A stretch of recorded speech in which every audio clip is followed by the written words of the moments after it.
Mga otoridad sa Zamboanga City nakuha kagahapon ang 8,000 nga sako sa smuggled rice sa usa ka barko sa kadagatan sa Dakbayan.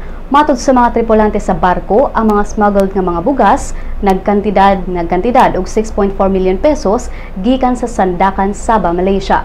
Si Zamboanga City Police Director Angelito Casimiro nibutyag nga nakitaan sa kapulisan, Coast Guard ug mga opisyales sa Barangay Panubigan ang ML Hulmina duol sa Siromon Island samtang sila nagpahigayon og seaborne patrol.